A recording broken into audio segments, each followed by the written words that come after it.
Injuries కూడా అయినాయి. ఇది చాలా బాధాకరం.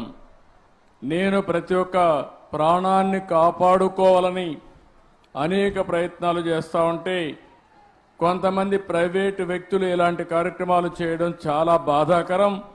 దీన్ని నేను చాలా తీవ్రంగా ఖండిస్తున్నా. రాష్ట్రంలో అందరికి కూడా విజ్ఞప్తి చేస్తున్నా, మన ప్రాణం చాలా ముఖ్యం. ప్రాణాలు కాపాడుకోవాలంటే మనం కూడా ఒక బాధ్యతగా ఉంటే తప్ప ఓసారి వెళ్ళిపోవడం, ఎక్కువ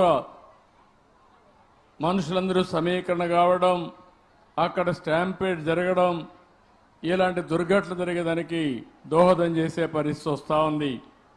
ఏదేమైనా మనం గుర్తుపెట్టుకోవాల్సింది, అమాయకులు చనిపోయారు. నేను చాలా బాధపడుతున్నా. అందుకని ఈ దుర్ఘటన పట్ల చాలా సీరియస్గా తీసుకుంటూ ఎవరైతే దానికి కారకులో వాళ్ళందరినీ కూడా ఇమ్మీడియట్గా కస్టడీలో తీసుకుని పూర్తి విచారణ చేసి తర్వాత ఏం చేయాలో తదుపరి చర్యలు చేపడతాం. ఇలాంటి సంఘటనలు ఈ రాష్ట్రంలో జరగడానికి వీలు లేదు. అందుకే ఒక పక్క దాన్ని చేస్తూనే అమాయకులు చనిపోయారు, 9 మంది ప్రాణాలు కోల్పోయారు. ఆ 9 మంది ప్రాణాలు కోల్పోయిందని నేను చాలా బాధపడుతున్నా. ఏ ఒక్క వ్యక్తి చనిపోకూడదనేది నా భావన. ప్రాణం విలువైనది. అలాంటి ప్రాణాలు పోగొట్టుకున్నప్పుడు మనం కూడా బాధ్యతతోనే ఇది చేయాల్సిన అవసరం ఉంటుంది.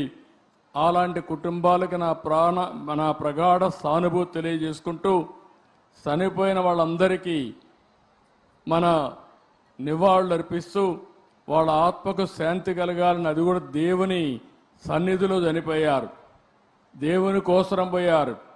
కానీ ఈరోజు వాళ్ళంతా కూడా ప్రాణాలు వదిలిపెట్టే పరిస్థితి వచ్చారు. చాలా బాధేస్తుంది. ఏదేమైనా మనం అందరం నిమిత్త మాత్రం. ఓసారి సంఘటనలు జరుగుతాయి. జరగకూడదని ఎన్ని ప్రయత్నాలు చేసినా కొన్ని సంఘటనలు జరుగుతున్నాయి. నేను ఆ విషయాలను కూడా మీతో మళ్ళీ మాట్లాడతాను. కాశీబుగ్గలో జరిగిన సంఘటన పట్ల దిగ్భ్రాంతిని వ్యక్తం చేస్తూ చనిపోయిన వారి పట్ల నా ప్రగాఢ సానుభూతి తెలియజేసుకుంటూ వారికి ఆత్మశాంతి కలగాలని భగవంతుని మనస్ఫూర్తిగా ప్రార్థిస్తూ ఈ కుండ అందరూ కూడా లేచి 2 నిమిషాలు మౌనం పాటించాల్సిందిగా మిమ్మల్ని అందరినీ కోరుతున్నా.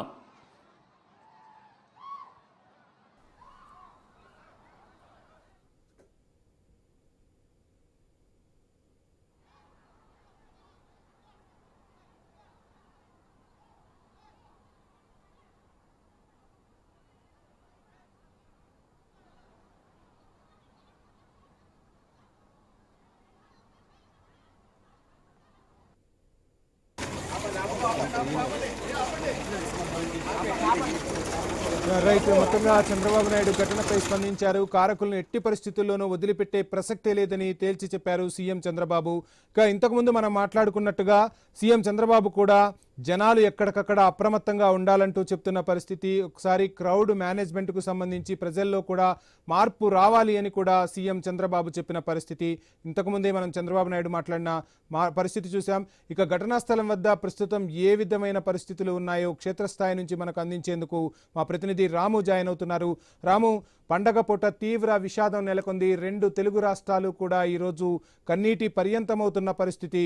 కాశీబుగ్గ ఘటన 2 తెలుగు రాష్ట్రాలను కలిచివేసింది. మొత్తంగా ప్రస్తుతం క్షేత్రస్థాయిలో పరిస్థితులు ఎలా ఉన్నాయి? డీటెయిల్స్ ఏంటి?